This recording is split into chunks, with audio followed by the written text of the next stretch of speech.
Hey everyone, welcome back for another deep dive with us. Today, something super relevant, especially if you're prepping for government exams. We're talking banking, SSC, really any competitive exam you can think of. It's all about how India supports its diverse minority communities. Fascinating topic, and so important. Now, you might be thinking, why is this on my exam? Hmm. Well, think about it this way. Understanding these initiatives, Yeah. it's not just about social awareness. It shows you really grasp policies, the social dynamics, even the nation's commitment to inclusive development. Those are key things that examiners are going to be looking for. We're going straight to the source for this deep dive, by the way, using a report for the Ministry of Minority Affairs. So get ready to unpack not just the what of these initiatives, we're talking the why and the so what for future government officials like yourselves. Let's start with a fact that might surprise you. Almost 20% of India's population Wow. belongs to minority communities. Yeah. That's huge. It's like having a whole diverse nation within a nation. It really is. That's why inclusivity is absolutely vital to India's development. We're talking about 6 officially recognized minority communities: Right. Muslims, Christians, Sikhs, Buddhists, Jains, and a fascinating group, the Zoroastrians or Parsis. Zoroastrians. Now, that's a name you might just see pop up in the GK section. Followers of the ancient prophet Zoroaster. And their numbers in India are actually dwindling, making them a really interesting community. Absolutely, from a sociological perspective at least. And, it's these kinds of details that could make all the difference in a competitive exam. Exactly. And zooming out a bit to the bigger picture, the government focuses its efforts in areas with significant minority populations. Sure. We call these minority concentration districts, sometimes blocks or even towns. So it's all about directing support where it's most needed. And speaking of focused efforts, a pivotal moment was the establishment of the Ministry of Minority Affairs back in 2006, specifically created to address the needs of these communities. Now, put yourself in the shoes of someone working within this ministry. What challenges and opportunities would you face as a policymaker? That kind of thinking is going to be invaluable during exam prep. I agree. It helps you analyze situations from so many different perspectives. And alongside the ministry, we've got another crucial player, the National Commission for Minorities, the NCM. They're like guardians of minority rights, I see. operating at both national and state levels, Wow. making sure everyone has a fair chance. So you have the policymaking side with the ministry, Mm-hmm. the watchdog role with the NCM, checks and balances to make sure this system is working. Exactly. But it's not just institutions. There's also a strong legal framework in place. Right. A Kim example, the WAC Act of 1995. Oh, this is a significant one. Yeah. It deals with managing Muslim religious endowments, Waqf properties. It actually led to the creation of the Central Waqf Council, Interesting. which is spearheading modernization and automation efforts in Waqf management, combining tradition and technology. I love that. And speaking of religious sites, I have to mention the Dargah Khwaja Sahib in Ajmer, Oh, yes. the Sufi shrine.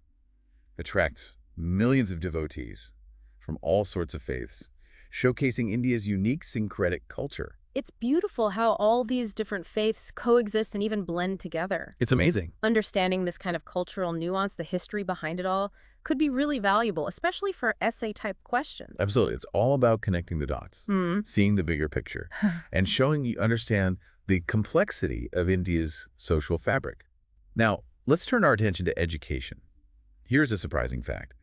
Literacy rates among some minority communities actually surpass the national average. Surprising, isn't it? But that doesn't mean we're done. Yeah. Challenges still exist, especially for certain groups. Of course. And the government knows this. Yes, and that's why education is the cornerstone of empowerment, which is why the government has implemented these 2 crucial schemes, the pre-matric scholarship scheme for students in classes 9 and 10, and the post-matric scholarship scheme, which covers everything from class 11 all the way up to the PhD level. That's a big commitment.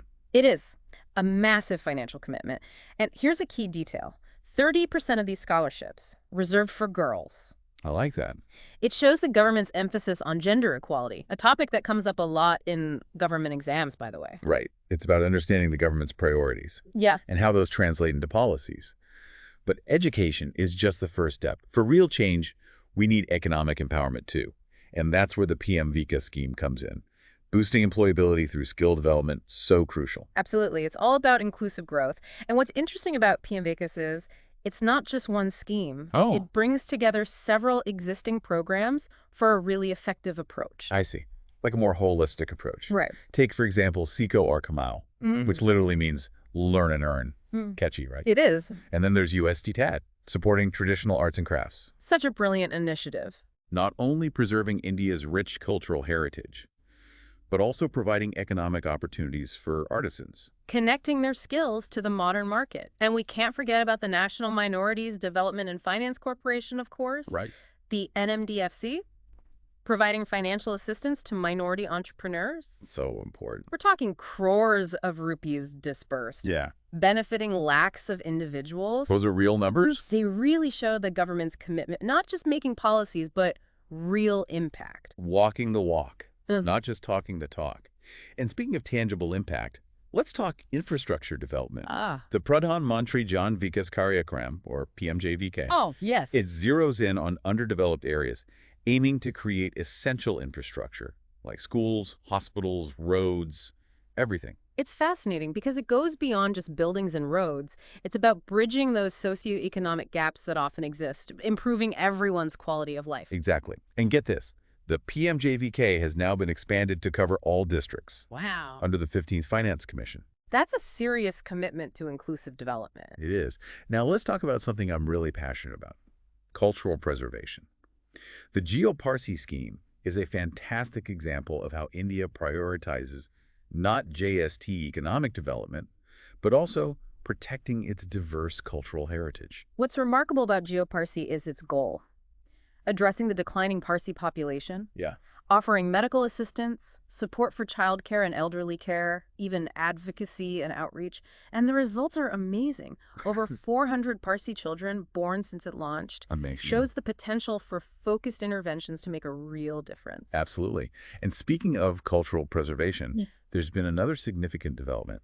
Pali, the language so closely linked to Buddhist scriptures, has recently been granted classical language status. That's huge, a major step toward preserving ancient wisdom. And then we have the Commissioner for Linguistic Minorities, specifically tasked with ensuring that even those speaking languages different from the dominant ones have their rights protected.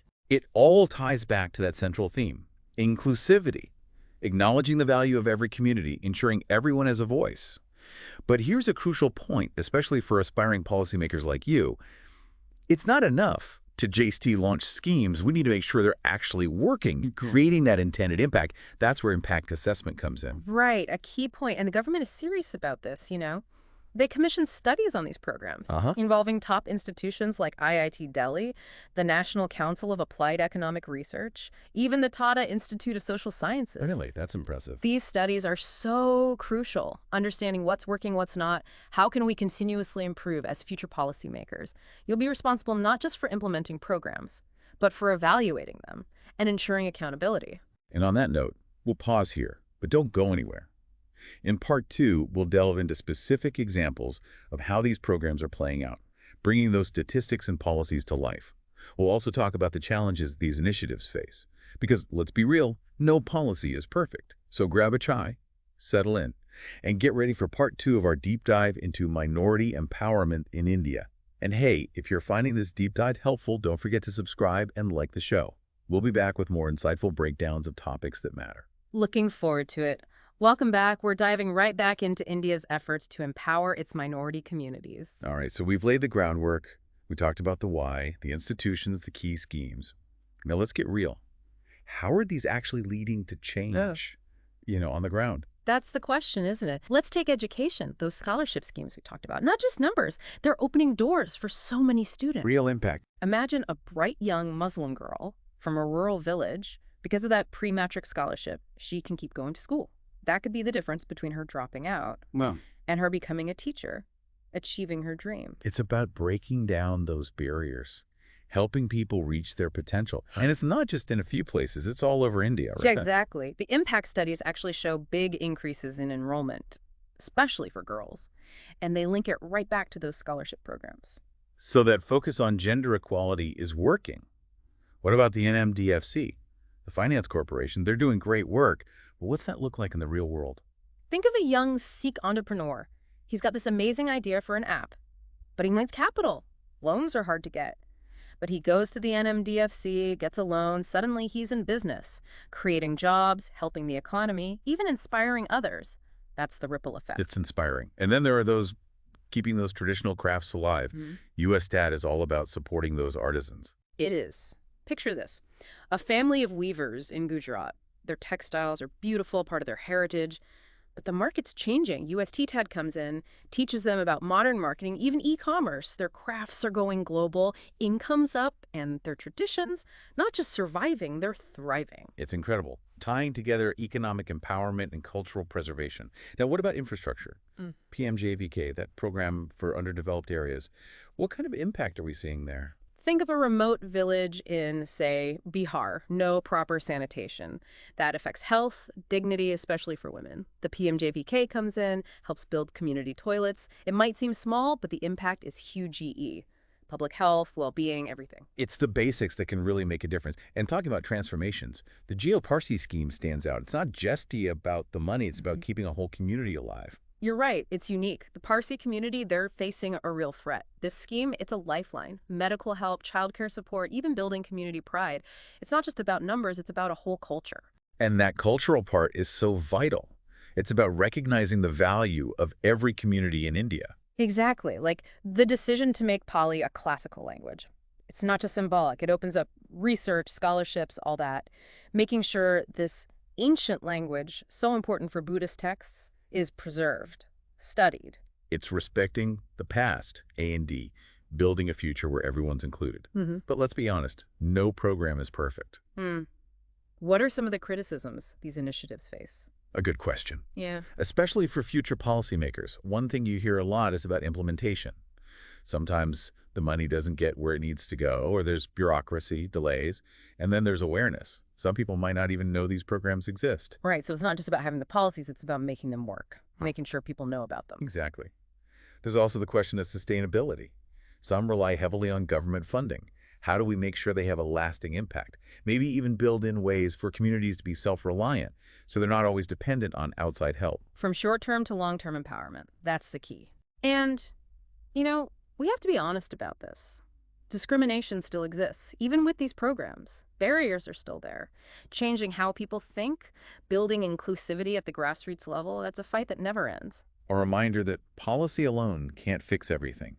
It needs to go hand in hand with a change in society, a real commitment to equality from everyone. These are tough issues, for sure, and there's no easy answer. But talking about it, recognizing the challenges, trying to find solutions, that's a good start. It's a journey, not a quick fix. And for aspiring civil servants, you need to understand these things, both the successes and the challenges. It's about being critical, thinking how to improve things, finding new solutions. That's where you come in. It's more than textbooks. It's about the reality on the ground, the people you'll be serving, the impact you'll have on their lives. Couldn't have said it better. Wrapping up this part, I want you to think about this. India's commitment to inclusivity, it's a journey. There will be ups and downs. But the goal, a nation where everyone, no matter who they are, has the chance to thrive. Now, that's a goal worth working for. And we're back for the final part of our deep dive. Minority empowerment in India. We've gone deep, look at the why and the how, acknowledge those challenges too. But now, let's end on a positive note. Success stories. Those real-world examples where things are really changing. It's always great to see policies actually working, right? Absolutely. Take education, for instance. Remember those scholarship programs? Yeah. They're more than just numbers. They're changing lives. I read about this young Muslim woman from a small town in Uttar Pradesh. She got her engineering degree thanks to the Postmatrix scholarship. That's amazing. And now she's working for this top tech company. Wow. Earning a good living, using her skills, a real example of how education can open up opportunities. Giving people the tools they need to build a better future. Not just for themselves, but for their families too. And it's not just in cities, is it? These initiatives are reaching even the most remote parts of the country. That's right. Like the PMJVK scheme, transforming villages all over India. Think about this. A tribal village in Odisha. No proper roads, so kids can't go to school. Oh, wow. PMJVK comes in. A new road is built, connecting the village to the nearest town. Suddenly, these children have access to education, healthcare, even economic opportunities, things they never had before. One road changing everything. It's amazing. Stories like that really show what's possible, don't they? Yeah. Positive change, IS possible, even when things seem really tough. Now, economic empowerment, the NMDFC, helping people build businesses. Yes. There was this Jane woman. She got a loan from the NMDFC, started her own business. Really? What kind of business? Producing organic food products. Her business is doing great. Okay. Creating jobs, helping her community, and she's promoting sustainable agriculture. A win-win all around. I love those win-win stories. And what about the artisans? USTTAD helping them reach a global market. Exactly. Think of those Kashmiri artisans, for instance. Beautiful shawls, carpets, but they were struggling. I can imagine. USTTAD stepped in, gave them training on e-commerce and marketing. Now their products are sold online, all over the world. Incredible. They're earning more, their craft is thriving, and their heritage is being shared globally. It's amazing how those initiatives can do so much, revitalizing traditional crafts and helping people economically at the same time. And then there's the Geo-Parsi scheme, focusing on that declining Parsi population. Such an inspiring story. It really is. It's more than just money. It's about bringing the community together, celebrating their culture, giving them hope. Bringing them together, yeah. Great example of how to make a real difference. It all shows that India is really committed to this, right? It's not just talk, it's real action, real results. Yeah. A more inclusive and equitable society. Absolutely. And for those of you preparing for government exams, these examples are so valuable. They show you how policies work in the real world, the challenges, the solutions. Seeing it all come together. Exactly. As aspiring policymakers, it's not just about the theory. It's about the people behind those policies, seeing the impact you can have. Couldn't agree more. And as you move into your roles in public service, remember, this is a journey. There will be ups and downs. You need to be innovative, adapt to challenges. It's a constant learning process, isn't it? It is. But if you learn from these successes, listen to the people you're serving, and stay committed to those values of equality and justice, you can really make a difference, a more inclusive and prosperous future for India. That's a great way to put it. So as we wrap up our deep dive, think about this. A nation's progress is measured by how all its citizens are doing, especially those who've been left behind. India's commitment to this shows its belief in the power of diversity, a society where everyone has the chance to thrive. And that's a vision worth working towards. Thanks for joining us. Don't forget to subscribe and like the show for more deep dives into the topics that matter.